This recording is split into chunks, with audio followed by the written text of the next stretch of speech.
पूजितं कपित्थजम्बूफलचारभक्षणम् उमासुतं शोकविनाशतारकं नमामि विघ्नेश्वरपादपङ्कजं गुरुर्ब्रह्मा गुरुर्विष्णु गुरुदेवो महेश्वर गुरु साक्षात् परब्रह्म तस्मै श्री गुरुवे नमः। बोलो एकलिंगनाथ के जय।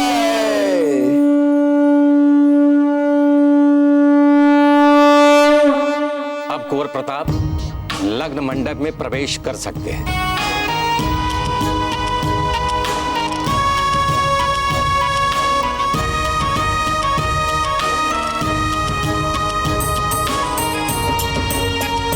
आसन ग्रहण कीजिए।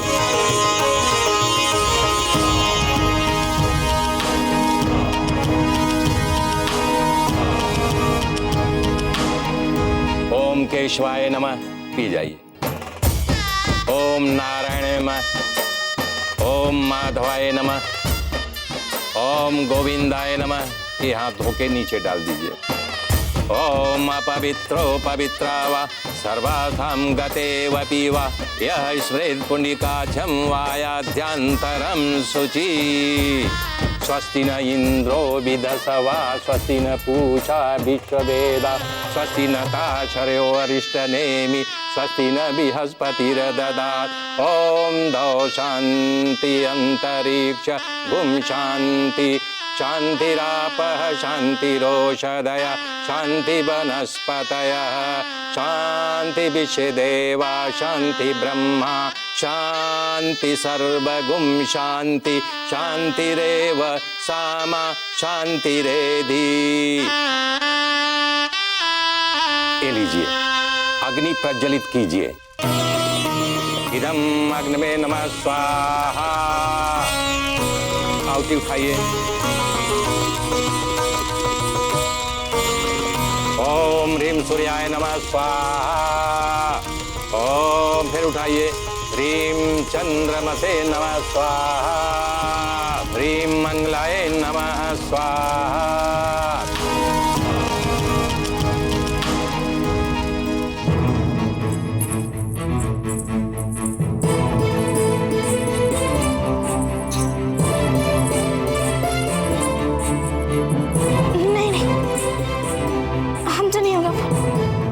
वैसे भी हमें बहुत भय हो रहा है। कुंवर प्रताप हमसे निराश है तो किसी भी युक्ति से आ सकते थे ना हमसे मिलने। कम से कम एक बार बात तो कर लेते हमसे। हम स्वीकार कर रहे हैं हमारी असफलता। क्षमा मांगते हैं आपसे। हमने तो चेष्टा की थी किंतु कुंवर प्रताप ने दिया ही नहीं हमें कोई संकेत। अब तो पक्का हो गया हमारा निष्कर्ष। नहीं अजब, आप इतना आगे आके अपने पाँव पीछे नहीं कर सकती। चलिए मंडप में चलिए। अब वर द्वारा की जाने वाली पूजा संपन्न हुई। अब कन्या को बुलवाइए। मैं आ गई हैं पंडित जी।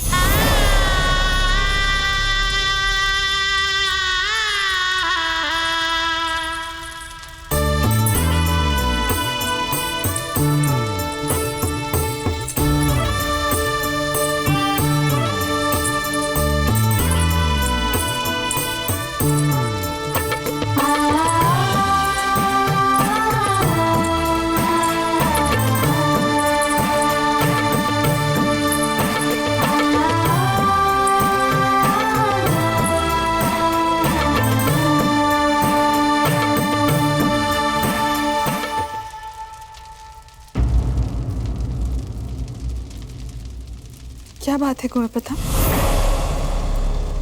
खुश है।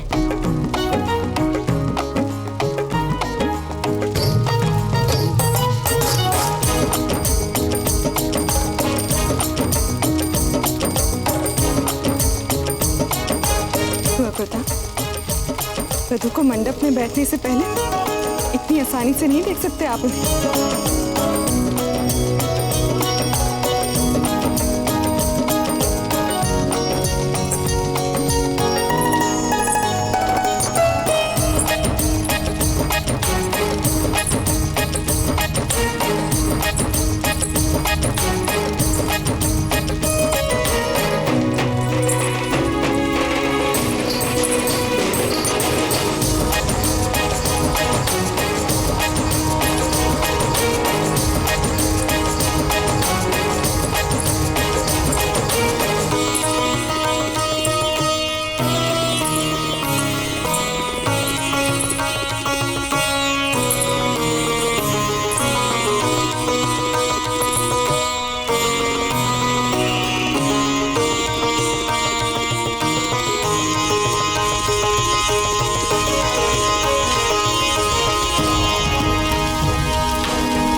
गंगे च यमुने चैव सरस्वती गोदावरी क्षिप्रा बेत्रवती महासुर नदी ख्याता जया गंडकी पूर्णा पूर्ण जले समुद्र सहितम मंगलम मे कुर्यात् शांताकारं भुजग शयनम पद्मनाभं सुरेशम। अंतरपट गिरा दिया जाए।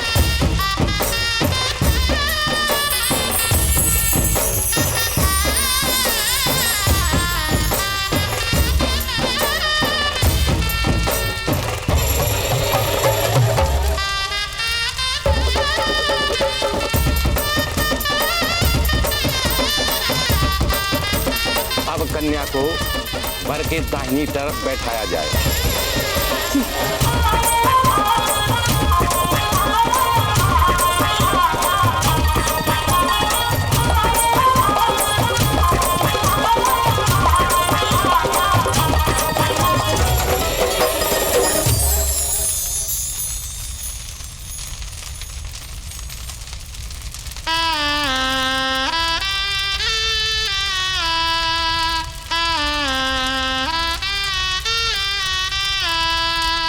लीजिए, अपने अपने हाथों में फूले लीजिए और हाथ जोड़ लीजिए। ओम मन महागणाधिपतये नमः। ओम लक्ष्मी नारायणाभ्याम नमः। ओम उमा महेश्वराभ्याम नमः। ओम हमने जो भी कहा उसके ऊपर मैं बहुत लज्जा रही है। हमें नहीं पता था कि हमारी बोल आपको इतना दुखी कर देगी। हमें क्षमा कर दीजिए कुंवर प्रताप, किंतु ऐसे हमसे बात ना करके हमें इतना बड़ा दंड मत दीजिए। यदि आप इस विवाह से इनकार करना चाहते तो आप अभी भी कर सकते हैं। देर नहीं हुई है, हमें दुख नहीं होगा, विश्वास कीजिए हमारा। किंतु कुंवर प्रताप ऐसे मत करिए, कुछ तो बोलिए कुंवर प्रताप।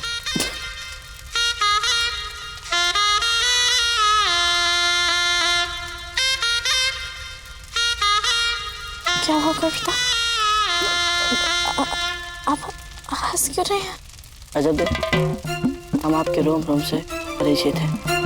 ये तो भला हुआ नहीं देगा कि हम एक दूसरे से विवाह कर रहे हैं। क्या मतलब?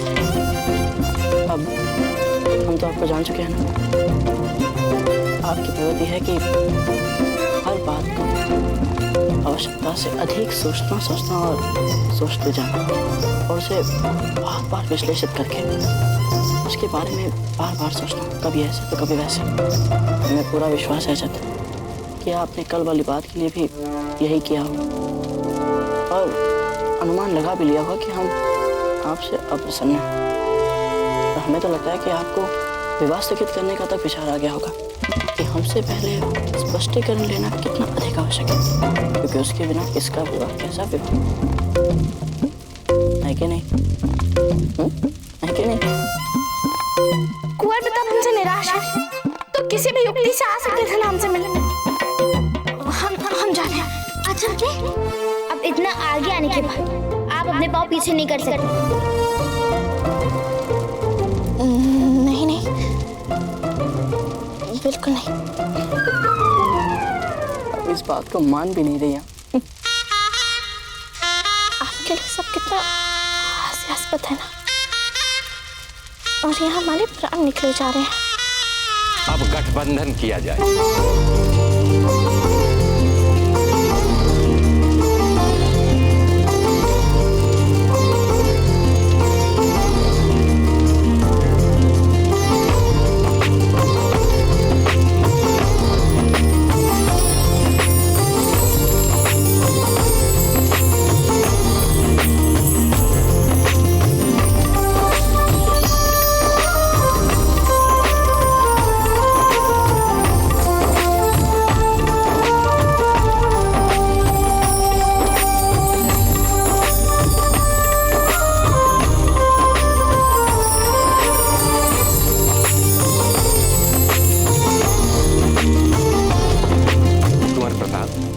सिंदूर दान कीजिए।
अब दोनों खड़े हो जाइए, दोनों एक दूसरे को वरमाला पहनाएं।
जतन से आपके स्वागत की तैयारियां कर रहे हैं जमते, बड़े जतन से। अब फेरे लीजिए।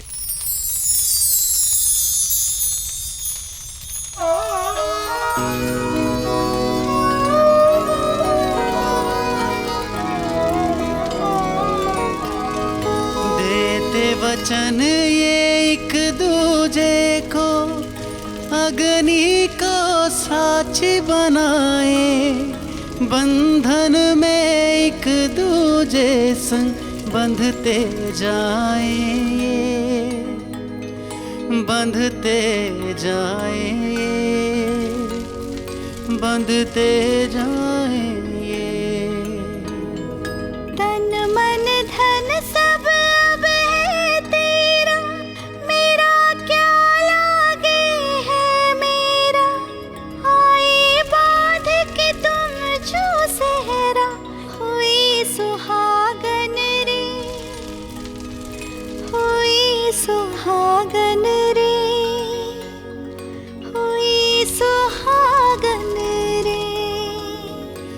बंधते जाएं ये। हमें मिल चुकी है और हमारे सामने खड़ी है। हमें अब अच्छे लगते हैं।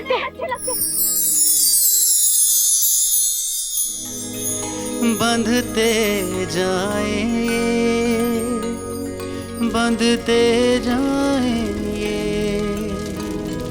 तन मन धन सब अब है तेरा, मेरा क्या लागे है मेरा।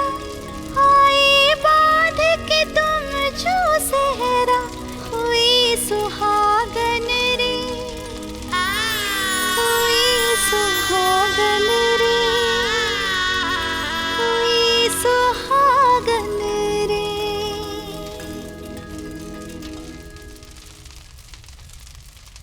अब कन्या आगे चलेगी और वर पीछे।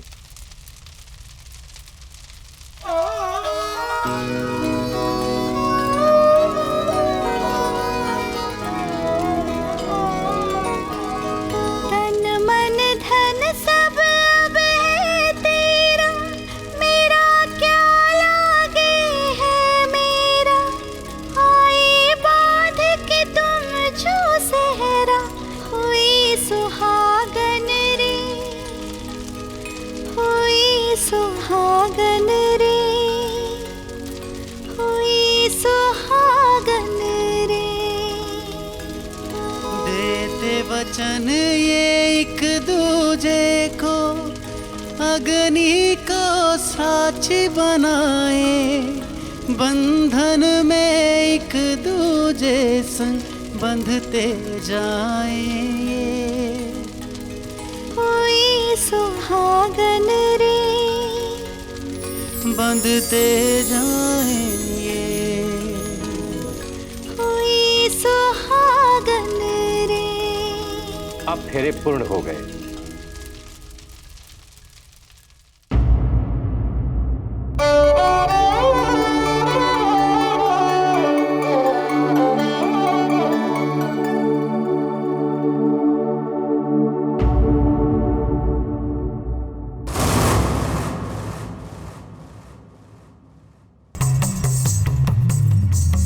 कुंवर चकमा,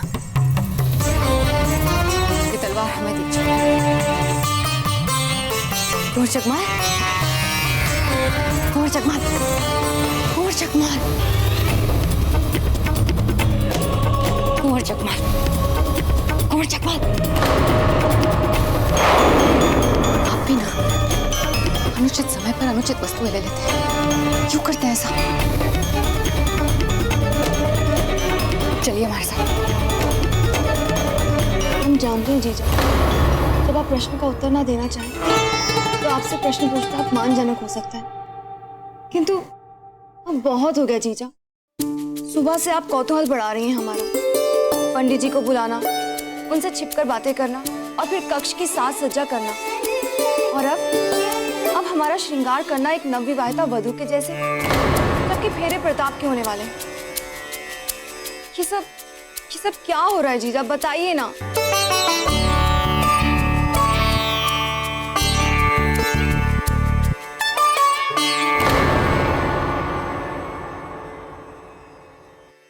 मीर भाई जी, आज रात आपको अपने पत्नी होने का अधिकार मिलेगा। ये कक्ष हमने आपके और राणा जी के लिए तैयार किया है।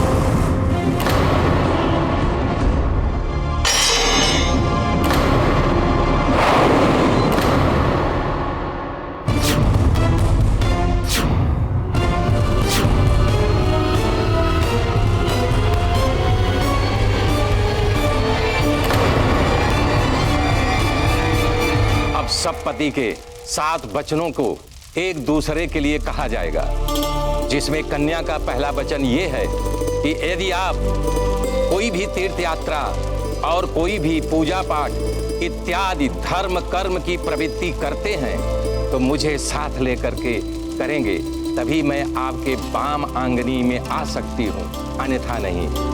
बताइए बाबूजी राज, क्या कन्या के इस वचन को आप स्वीकार कर रहे हैं?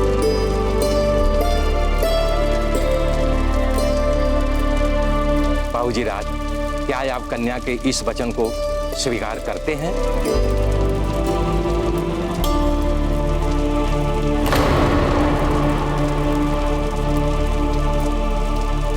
स्वीकार।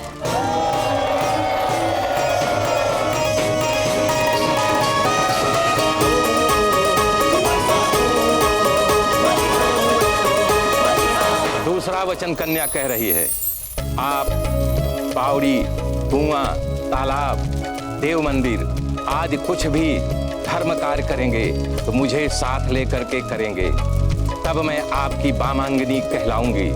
बाबूजी राज, कन्या का दूसरा वचन आपको स्वीकार है? स्वीकार। तीसरा वचन कन्या कह रही है कि यदि आप पितृयज्ञ और देव यज्ञ यानी देवताओं के लिए यज्ञ और पितरियों के लिए कागबली और अपने भाई बंधुओं के लिए जो कुछ यज्ञ करेंगे मुझे साथ लेके करेंगे, तब मैं आपकी वामांगनी कहलाऊंगी। बाबूजी राज, कन्या का ये वचन आपको स्वीकार है? स्वीकार। कन्या का चौथा वचन ये है, कन्या कह रही है कि घर में अन्न और धन का जो संचय होगा उसका खर्च हमारी अनुमति से आप करेंगे। क्या कन्या का ये वचन आपको स्वीकार है? स्वीकार। पांचवां वचन में कन्या कहती है, विदेश या परदेश से व्यापार से जो कुछ धन कमा करके आप लाएंगे उसे आप मुझे सुपुर्द करेंगे। क्या कन्या का ये वचन आपको स्वीकार है? स्वीकार।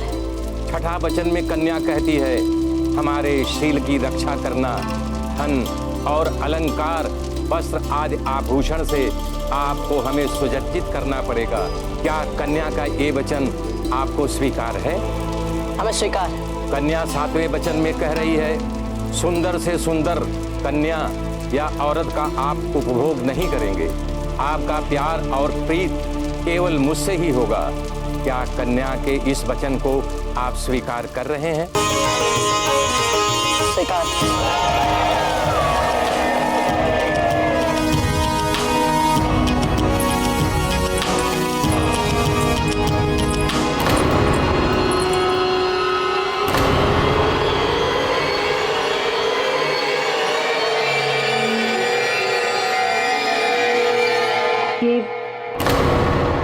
ये वही तलवार है जो राव मांगरक जी कुंवर प्रताप को तिलक में भेंट देने के लिए लाए थे, जो गायब हो गई थी। वही तलवार है ना ये? हाँ जीजा, ये ऐसा ही लगता है कि वही सोने की तलवार है, परंतु हम नहीं जानते कि ये हमारे हाथ में कहाँ से आई।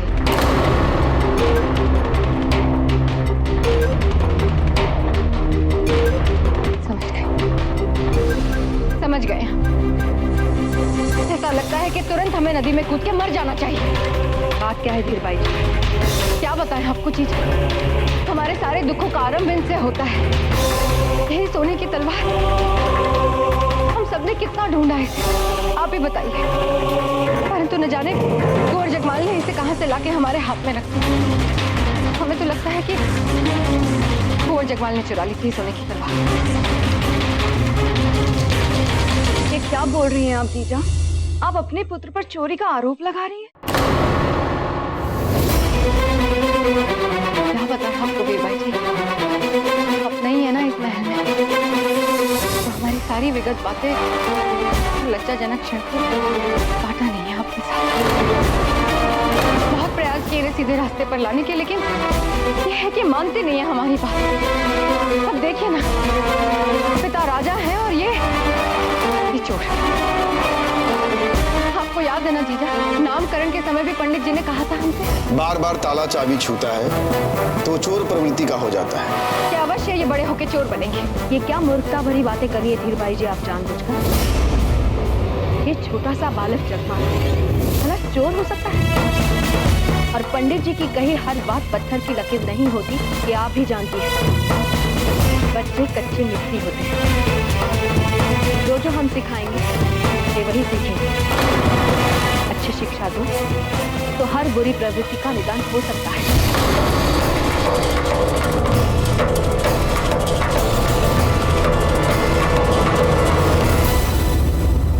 अब वर कन्या से कह रहे हैं कि यदि मैं परदेश जाऊं तो आप श्रृंगार नहीं करेंगी, पर पुरुष से हंसी मजाक नहीं करेंगी और घर से बाहर नहीं जाओगी। भाई साहब, क्या इनका वचन आपको स्वीकार है?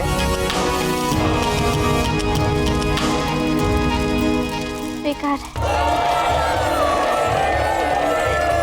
दूसरे वचन में वर कह रहे हैं मदिरा पीने वाले या मदिरा जिस रास्ते पर क्रय विक्रय होता होगा या शरीर का क्रय विक्रय होता होगा, वहां से आप प्रवेश नहीं करेंगी, उस रास्ते से जाएंगी नहीं। क्या वर के इस वचन को आप स्वीकार कर रही हैं? स्वीकार है। तीसरे वचन में वर कह रहे हैं बिना मेरे अनुमति का आप अपने माता पिता स्वजनों के घर नहीं जाएंगी। क्या हमारे इस वचन को आप स्वीकार कर रही हैं? स्वीकार है। अब से अजब दे और कुंवर प्रताप पति पत्नी होते हैं। विवाह संपन्न हुआ।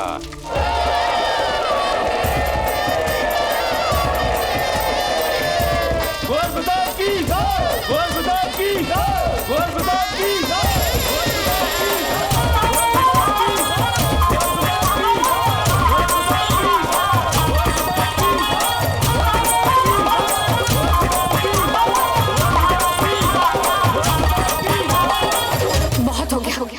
समझते क्यों नहीं है कुंवर जगमाल? क्यों दूसरों की वस्तुओं को हाथ लगाते हैं? बताइए कुंवर जगमाल, आपको समझ में नहीं आती है? क्यों चुराई आपने? बताइए क्यों चुराई आपने? हमने कितनी बार आपसे कहा है कि आप ऐसा मत किया करें, लेकिन आपको समझ नहीं आती है। बोलिए बोलिए क्यों किया आपने ऐसा? बोलिए। नहीं बताएंगे, नहीं बताएंगे, नहीं बताएंगे आप हमें।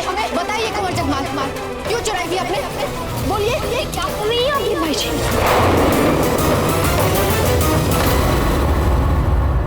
हमारे पास और कोई विकल्प भी तो नहीं रह गया है जीजा।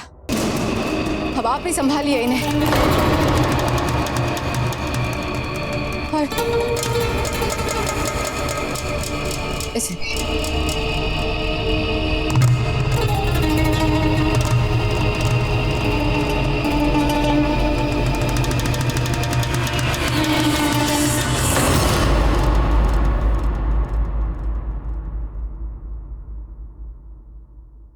एक क्षण जीजा।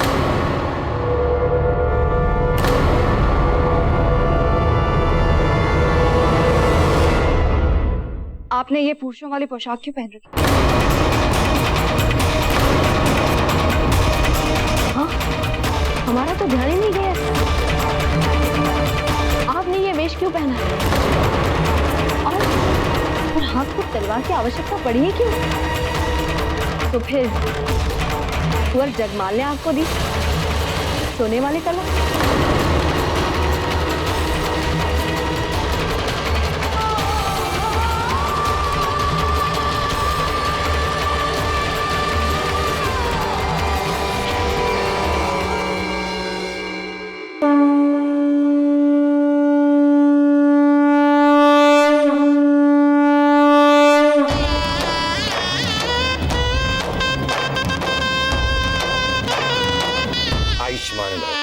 कल्याणवती बने। अब आप दोनों अपने बड़ों से आशीर्वाद ले लीजिए।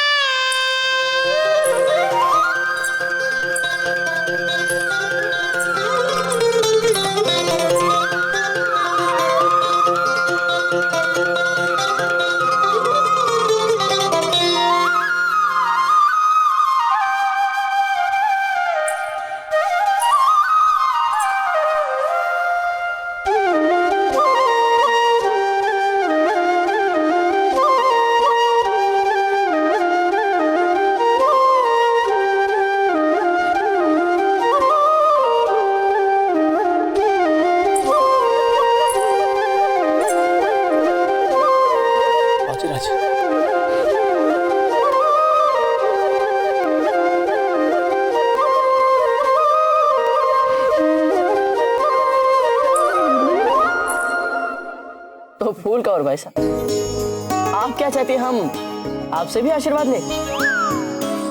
देखिए अजब जी, कैसी चुपती बातें कर रहे हैं आपके बीन राजा। अरे आप स्वयं आशीर्वाद देने वालों की पंक्ति में खड़ी हैं, तो हमें लगा पूछने में क्या बुराई है। परंपराओं के अनुसार फूल से आशीर्वाद लेना परिहास ही माना जाए, किंतु यदि इसमें फूल का सहयोग नहीं होता तो कुंवर प्रताप आज हम यहाँ पति पत्नी बन के नहीं खड़े होते।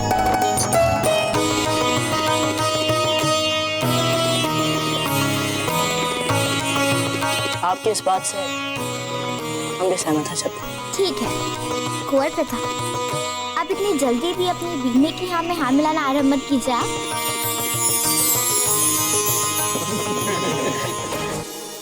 अच्छा, हमारा संकल्प आज पूरा हो गया, हम बहुत प्रसन्न हैं।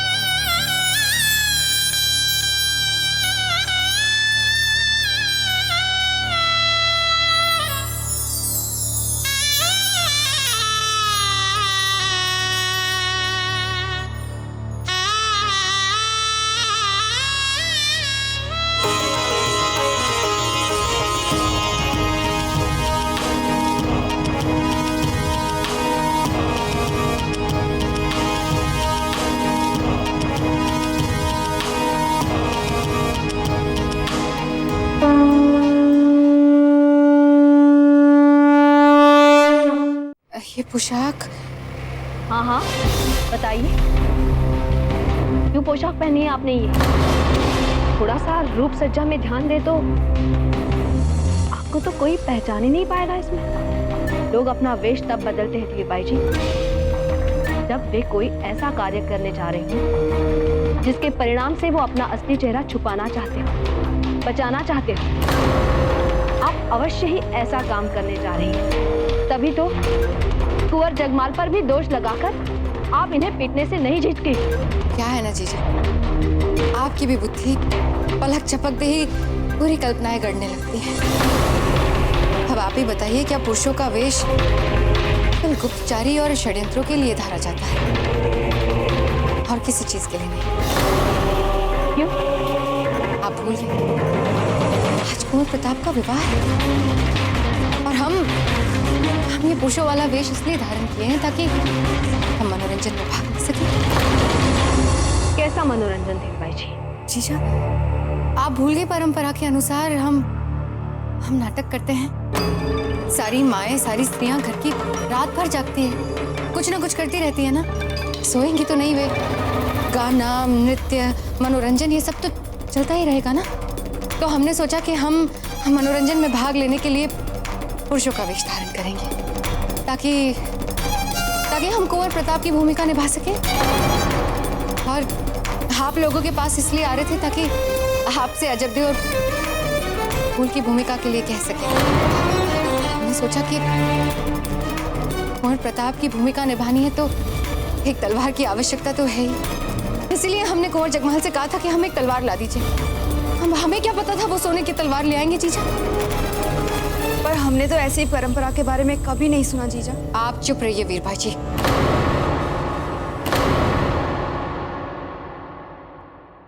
कितनी बार आपसे कहें कि आप इस महल में नए हैं, यहाँ की राजसी परंपराओं के बारे में आप कुछ नहीं जानती हैं।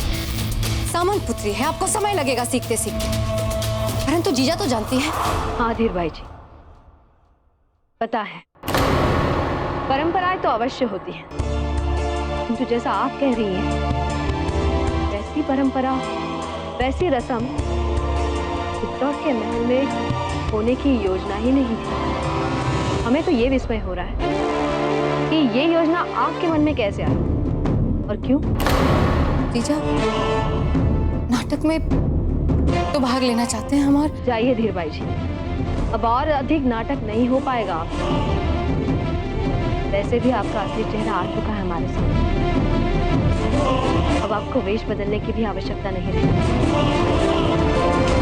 धीरबाई जी, सामंत पुत्रियों के साथ रहना सीखिए आप, क्योंकि एक सामंत की बेटी आज के राजा की पत्नी और दूसरे सामंत की बेटी मेवाड़ के होने वाले राजा की पत्नी बनकर आ रही है। रहना तो अब इन्हीं के साथ है।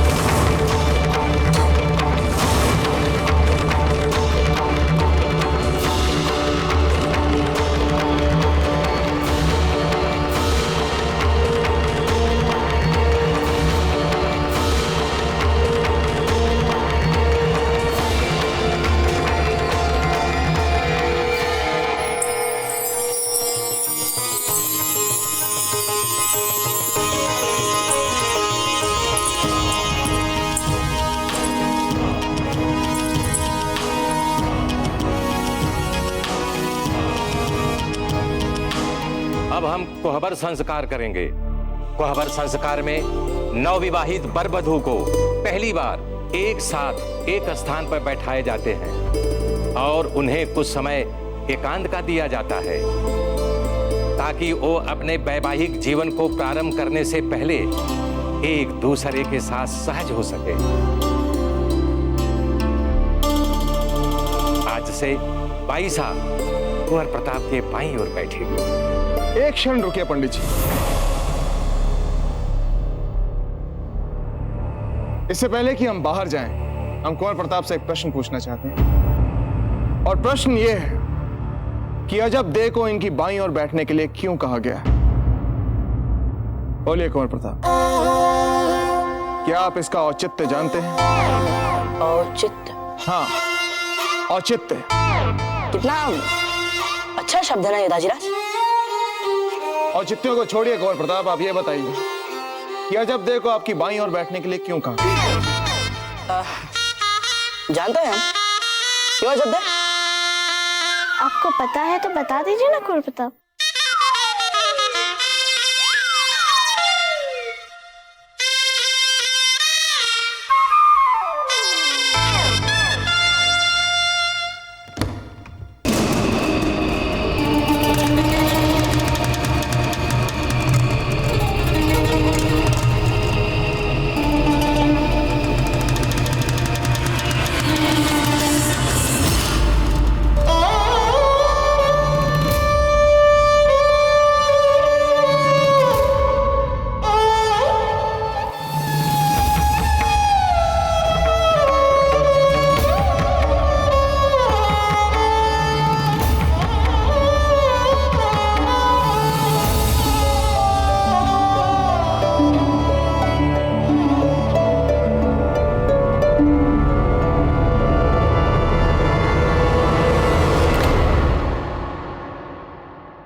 हमें क्षमा कर दीजिए कुंवर जगपाल,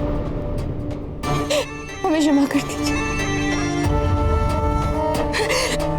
आज अंतिम बार कष्ट दिया है आपकी माँ ने आपको, अंतिम बार। जितनी बार आपकी माँ ने आपको मारा, उस हर एक मार की चोट हमारे कलेजे को लगी है कुंवर जगपाल, हमें क्षमा कर दीजिए।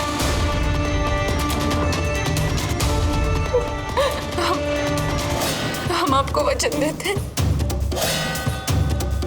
आज के बाद ऐसा कभी नहीं होगा।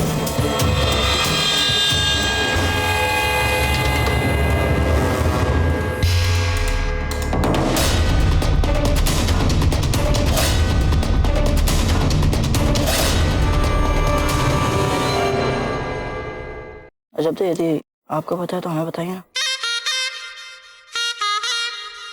अब हम आपके पति हैं, हर कठिनाई में, हर संकट में आपको हमारी सहायता करनी चाहिए, यही आपका धर्म है।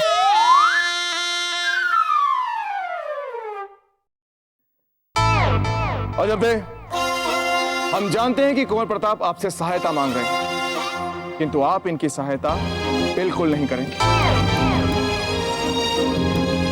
इन्हें स्वयं इस प्रश्न के बारे में सोचने दीजिए और उत्तर देने दीजिए, क्योंकि अभी कुछ देर पहले इन्होंने कहा ना कि ये इसका उत्तर जानते हैं। तो बोलिए कुंवर प्रताप।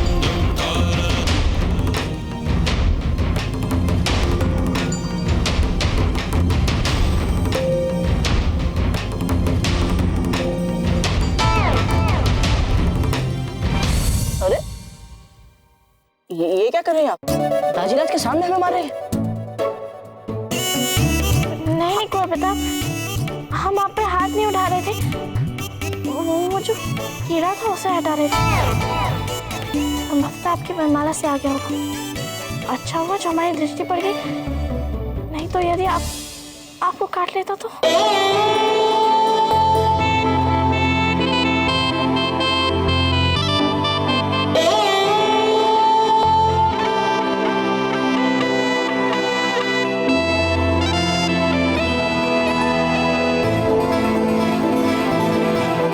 समझ गए, हम समझ गए ताजीराज कि अजब देखो हमारे बाएं और बैठाने के लिए क्यों बोला गया है। बताइए। क्योंकि हमारा हृदय हमारे शरीर की बाएं ओर रहता है, जो आठों पहर हर पल धड़कता रहता है और हमारे शरीर की सेवा करता रहता है। तो इसी से कोई जुड़ा कारण नहीं होगा जब देखो हमारे बाएं ओर बैठाने का। उत्तम कुंवर प्रताप, उत्तम। तो आप इस प्रश्न के मर्म तक पहुंच ही गए।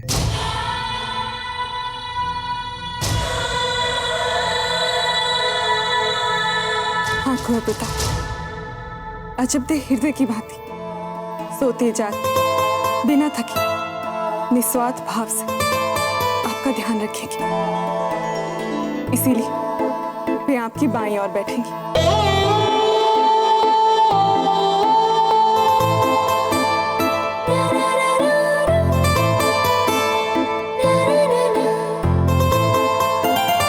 चलिए पंडित जी, अब जब कुंवर प्रताप ने अपने वैवाहिक जीवन की इतनी बड़ी शिक्षा आत्मसात कर ही ली है, तो हमें यहां से चलना चाहिए।